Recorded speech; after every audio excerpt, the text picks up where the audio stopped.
Hello, welcome back to the movie review of പ്രകമ്പനം. First of all movie ഒരു horror comedy ജോണറിലാണ് പെടുന്നത്.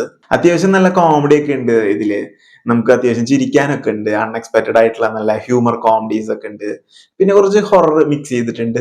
നേരെ പോണത് അറിയില്ല. 2 മണിക്കൂറാണ് ഈ മൂവിയുടെ ലെങ്ത് വരുന്നത്. മൊത്തത്തിൽ എനിക്ക് കണ്ടപ്പോ ഒരു 70% സാറ്റിസ്ഫൈങ് ആയിട്ടാണ് ഈ മൂവി തോന്നിയത്. കുറെ സിമിലാരിറ്റീസ് ഒക്കെ ഇതേ ജോണറിൽ മുന്നേ വന്ന മൂവീസ് ഒക്കെ ആയിട്ട് നമുക്ക് തോന്നുന്നുണ്ടെങ്കിലും ഇവർ പ്രസന്റ് ചെയ്തിരിക്കുന്ന രീതി, അവരുടെ acting, the way of presenting and ഓരോ ക്യാരക്ടേഴ്സിന്റെ അൺഎക്സ്പെക്ടഡ് ആയിട്ടുള്ള humour comedies, acting and the team, ഇതിലെ ബാക്ക്ഗ്രൗണ്ടിൽ വർക്ക് ചെയ്തിരിക്കുന്ന ടെക്നിക്കൽ ടീം, മ്യൂസിക്, അതെല്ലാം കൂടി വരുമ്പോൾ ഡയറക്ഷൻ, സ്ക്രീൻ പ്ലേ, സിനിമറ്റോഗ്രഫി, അങ്ങനെ ആക്ടേഴ്സിന്റെ പെർഫോമൻസ്, ഇതൊക്കെ കൂടി വരുമ്പോൾ നമുക്ക് ഒരു ഫ്രഷ് ഫീലിംഗ് ആണ് തരുന്നത്. അത്യാവശ്യം നമ്മളെ എന്റർടൈൻ ആയിട്ട് ഇരുത്തും. എന്താണ് നമുക്ക് തിയേറ്ററിൽ പോകുമ്പോൾ എന്താണ് മെയിൻ ആയിട്ട് ആവശ്യം? എന്റർടൈൻമെന്റ്. നമുക്ക് നേരം പോകണം. അത്യാവശ്യം നല്ലൊരു മൂവി, ചിരിച്ച് നല്ല ഹാപ്പി മൂഡിൽ നമ്മൾ ഒരു സ്ട്രെസ് ആയിട്ട് പോയി കഴിഞ്ഞാൽ ആ സ്ട്രെസ് ഒക്കെ റിലീഫായി നമ്മളൊന്ന് കൂളായി ഓക്കെ റീഫ്രഷ് ആയിട്ട് തിരിച്ചു വരണം. ആ ഒരു സംഭവം ഈ മൂവിയിൽ സെറ്റാണ്. അത് വർക്കൗട്ട് ആയിട്ടുണ്ട്. അത് നമുക്ക് പോയി കാണുമ്പോൾ എനിക്ക് പേഴ്സണലി അങ്ങനെ ഫീൽ ചെയ്തു. അല്ലെങ്കിൽ ഈ കോളേജ്, ഹോസ്റ്റല്, ഫ്രണ്ട്സിന്റെ ഇടയിൽ നടക്കുന്ന രസകരമായ സംഭവങ്ങൾ, ഇതൊക്കെ ആഡ് ചെയ്തിട്ട് ഒരു മൂവി ചെയ്ത് കഴിഞ്ഞാൽ മിക്ക മൂവീസും ഇതേ ജോണറിൽ വരണത് വർക്കൗട്ട് ആവും എല്ലാവർക്കും. എന്താ വെച്ച് കഴിഞ്ഞാൽ ഇങ്ങനത്തെ മൂവീസ് റിപ്പീറ്റ് ആയി വന്നാൽ എല്ലാവർക്കും ഈ ഒരു ജോണർ ഇഷ്ടപ്പെടുന്ന ഒരു സംഭവമാണ്. എല്ലാവർക്കും പെട്ടെന്ന് വർക്കൗട്ട് ആവും. ഇങ്ങനത്തെ മൂവീസ് ഇറങ്ങി ഇതൊക്കെ നോക്കി കഴിഞ്ഞാൽ അറിയാം, അത്യാവശ്യം നല്ല എന്റർടൈനിങ് ആയിരുന്നു, എല്ലാവർക്കും ഒരേപോലെ ഇഷ്ടപ്പെടുന്ന അങ്ങനത്തെ ഒരു മൂവിയാണ്. ഒരു കോമഡി എന്ന് പറയുമ്പോൾ നമുക്ക് ഒരുവിധം എല്ലാവരും കോമഡി മൂവീസ് കാണാൻ ഇഷ്ടപ്പെടുന്നവരാണ്. കോമഡി മൂവീസ് കണ്ട് എന്റർടൈൻ ആയിരുന്ന് നന്നായിട്ട് ചിരിക്കുമ്പോൾ ഒരു നല്ലൊരു സംഭവമല്ല ഇത് ചിരിക്കുക എന്ന് പറയുന്നത്.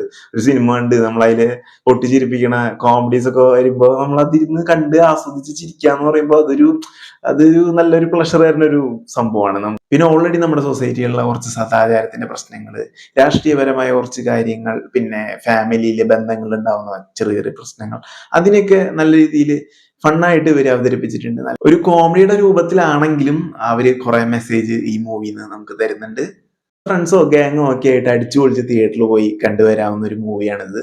Family also can go. Family ആയിട്ട് നിങ്ങൾക്ക് പോയി കാണാം. എന്തായാലും ഫ്രണ്ട്സ് ആയിട്ട് പോയി കഴിഞ്ഞാൽ നിങ്ങൾക്ക് കൂടുതൽ റിലേറ്റബിൾ ആയിരിക്കും. ഫ്രണ്ട്സിന്റെ ഇടയിൽ നടക്കുന്ന കുറെ കോമഡി, ഇപ്പൊ സോഷ്യൽ മീഡിയയിൽ പുതുതായി കാണുന്ന പല കാര്യങ്ങൾ, ഇപ്പോഴത്തെ ട്രെൻഡ്സ്, അങ്ങനത്തെ കുറച്ച് കാര്യങ്ങളൊക്കെ ഇൻട്രസ്റ്റിംഗ് ആയിട്ടുള്ള കോമഡീസും നമ്മളെ പിടിച്ചിരുത്തുന്ന കാര്യങ്ങളൊക്കെ ഇവർ ഇൻക്ലൂഡ് ചെയ്തിട്ടുണ്ട്. അതൊക്കെ നമ്മളെ ഭയങ്കര റിലേറ്റബിൾ ആയിരിക്കും. എസ്പെഷ്യലി ചെറുപ്പം പിള്ളേർക്കും യൂത്തിനൊക്കെ പോയി കണ്ടു കഴിഞ്ഞാൽ നല്ല രീതിയിൽ എൻജോയ് ചെയ്യാം. ഈ മൂവിയിൽ സാഗർ സൂര്യയുടെ ആക്ടിങ് എനിക്ക് ഭയങ്കര ഇഷ്ടമായി. എന്ന് വെച്ച് കഴിഞ്ഞാൽ പണി എന്ന മൂവി ചെയ്തിട്ട് ഇവൻ ഈ മൂവിയിലേക്ക് വരുമ്പോൾ തികച്ചും ഡിഫറെന്റ് ആയിട്ടുള്ള ഒരു ക്യാരക്ടറാണ് ഇവൻ ഹാൻഡിൽ ചെയ്യേണ്ടത്.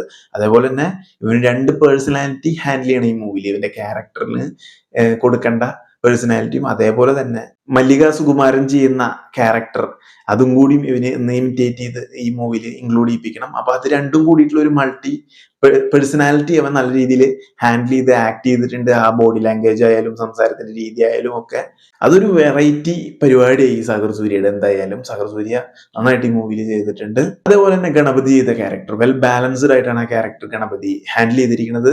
ഒട്ടും നാടകീയതയില്ലാതെ നല്ല രീതിയിൽ അവന്റെ ക്യാരക്ടർ ജെന്യുവൻ ആയിട്ട് അവതരിപ്പിച്ചിട്ടുണ്ട് അവൻ. പിന്നെ നമ്മുടെ കൂട്ടത്തിലെ മൂന്നാമൻ അമീൻ ചെയ്ത ക്യാരക്ടർ നന്നായിട്ട് അവൻ ചെയ്തിട്ടുണ്ട്. അവന്റെ ഫസ്റ്റ് മൂവിയാണ്, എന്നാലും അത്യാവശ്യം നല്ല രീതിയിൽ അവൻ ആ ക്യാരക്ടറിനെ മനസ്സിലാക്കി കൃത്യമായിട്ട് ഡെലിവറി ചെയ്തിട്ടുണ്ട് ആക്ടിങ്. അമീൻ ഓൾറെഡി ഒരു ഇൻഫ്ലുവൻസർ ആണ്, ഓൾറെഡി ഷോർട്ട് ഫിലിം കാര്യങ്ങളൊക്കെ ചെയ്ത് പരിചയമുണ്ട്. സിനിമയിലേക്ക് വരുമ്പോൾ ആളുടെ ക്യാരക്ടർ ഒരു ഫസ്റ്റ് മൂവി ചെയ്യുന്ന പോലെ നമുക്ക് തോന്നില്ല. അത്യാവശ്യം നല്ല ഫിനിഷിങ്ങിൽ ആൾ ചെയ്തിട്ടുണ്ട് ആളുടെ ക്യാരക്ടർ. പിന്നെ നമ്മുടെ പൃഥ്വിരാജിന്റെ അമ്മ മല്ലിക സുകുമാരൻ ഈ മൂവിയിലെ ഒരു പ്രധാന കഥാപാത്രമാണ്. പിന്നെ ഇതിൽ രാജേഷ് മാധവൻ ചെയ്ത ക്യാരക്ടർ ആളൊരു സ്പിരിച്വൽ കൈൻഡ് ഓഫ് കാര്യങ്ങളൊക്കെ ഹാൻഡിൽ ചെയ്യുന്ന ഒരാളാണ്. നമുക്ക് മന്ത്രവാദി എന്നൊക്കെ വേണമെങ്കിൽ വിളിക്കാം, ഒരു മോഡേൺ മന്ത്രവാദി. ഈ ഫോറിൻ മന്ത്രവാദികളൊക്കെ ഇല്ലേ, അവരുടെ ഒരു സ്റ്റൈലിലാണ് അവൻ്റെ ഒരു ക്യാരക്ടർ വരുന്നത്. അത് കൃത്യമായിട്ട് ഡെലിവറി ചെയ്തിട്ട് അവൻ്റെ ആക്ടിങ് അറിയാമല്ലോ. പിന്നെ അത്യാവശ്യം നല്ല രീതിയിൽ അവന് കൊടുക്കുന്ന ക്യാരക്ടർ പക്കയായിട്ട് കോൺഫിഡൻ്റ് ആയിട്ട് ചെയ്യുന്ന ഒരു ആക്ടറാണ് അദ്ദേഹം. രാജേഷ് അത്യാവശ്യം നന്നായിട്ട് ഇതിൽ അഭിനയിച്ചിട്ടുണ്ട് ഈ മൂവിയിൽ. പിന്നെ ശീതൾ ജോസഫ് ആണ് സാഗർ സൂര്യയുടെ ഹീറോയിനായിട്ട് ഈ മൂവിയിൽ പിന്നെ ഉള്ളത്. ആസീസ് നെടുമങ്ങാട്, പി ഉണ്ണികൃഷ്ണൻ, ഇവരൊക്കെ ഈ മൂവിലുണ്ട്. പിന്നെ സോഷ്യൽ മീഡിയയിൽ തന്നെ ഓൾറെഡി ഉള്ള കുറച്ച് ഇൻഫ്ലുവൻസേഴ്സും ക്രിയേറ്റേഴ്സും ഒക്കെ ഈ മൂവിയിൽ ഇൻക്ലൂഡ് ചെയ്തിട്ടുണ്ട്. മൂവി ഡയറക്ട് ചെയ്തിരിക്കുന്നത് വിജേഷ് പന്നത്തൂരാണ്. റൈറ്റ് ചെയ്തിരിക്കുന്നത് ശ്രീഹരി വടക്കൻ. പ്രൊഡ്യൂസ് ചെയ്തിരിക്കുന്നത് Sreejith KS and Karthikeyan S. വിഷ്വൽസും സിനിമറ്റോഗ്രാഫി ഒക്കെ ചെയ്തിരിക്കുന്നത് ആൽവിൻ ആന്റണി. അത് നല്ലൊരു വർക്കായിരുന്നു എന്തായാലും. പിന്നെ നല്ല എഡിറ്റിംഗ് ആയിരുന്നു. സൂരജ് GS ആണ് ഇതിലെ എഡിറ്റിംഗ് കാര്യങ്ങളൊക്കെ ചെയ്തിരിക്കുന്നത്. മ്യൂസിക് ചെയ്തിരിക്കുന്നത് ബിബിൻ അശോക് എന്നിവരാണ്. എടുത്തു പറയേണ്ടത് ഈ മൂല ബാക്ക്ഗ്രൗണ്ട് സ്കോർ ആണ്. ശങ്കർ ശർമ്മയാണ് ചെയ്തിരിക്കുന്നത്. അത്യാവശ്യം നല്ല ബാക്ക്ഗ്രൗണ്ട് സ്കോർ ആയിരുന്നു ഇതില്. ഓൾറെഡി നമ്മൾ പലതവണ കണ്ടിട്ടുള്ള സെയിം ജോണറിലുള്ള മൂവീസ് ഇറക്കുമ്പോൾ അതൊരു ചാലഞ്ചിങ് ആയിട്ടുള്ള കാര്യം തന്നെയാണ്. അത് നമ്മളെ ഒട്ടും മടുപ്പിക്കാതെ ഒരു ഫ്രഷ് ഫീലിംഗ് ആയിരുന്ന രീതിയിൽ അവർക്ക് പ്രസന്റ് ചെയ്യണം. അതൊരു നല്ല രീതിയിൽ ഇവർ വർക്ക് ചെയ്യുന്നുണ്ട്. അതിനു വേണ്ടിയിട്ട് നല്ല രീതിയിൽ ഇവർ പണിയെടുത്തിട്ടുണ്ട്. ഇതിന്റെ ബാക്ക്ഗ്രൗണ്ടിൽ വർക്ക് ചെയ്ത technicians and cinematography, camera editing, background score, ഇവരൊക്കെ ഒത്തുചേർന്ന് ഒരുമിച്ച് ഇതിലെ ആക്ടേഴ്സിന്റെ പെർഫോമൻസ്, ഡയറക്ഷൻ എല്ലാം കൂടി ഒന്നിച്ച് വരുമ്പോൾ ഒരു ഫ്രഷ് ഫീലിംഗ് നമ്മൾക്ക് തരാൻ ഈ ഒരു പ്രകമ്പനം ടീമിന് സാധിച്ചിട്ടുണ്ട്. ഈ സിനിമ പോയി കണ്ടിട്ട് നിങ്ങളുടെ അഭിപ്രായങ്ങളൊക്കെ എന്തായാലും നിങ്ങൾ കമന്റ് ചെയ്യുക.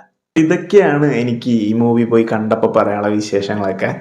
അപ്പൊ അടുത്തൊരു മൂവി ആയിട്ട് കാണാം ട്ടോ. എല്ലാവർക്കും ബൈ.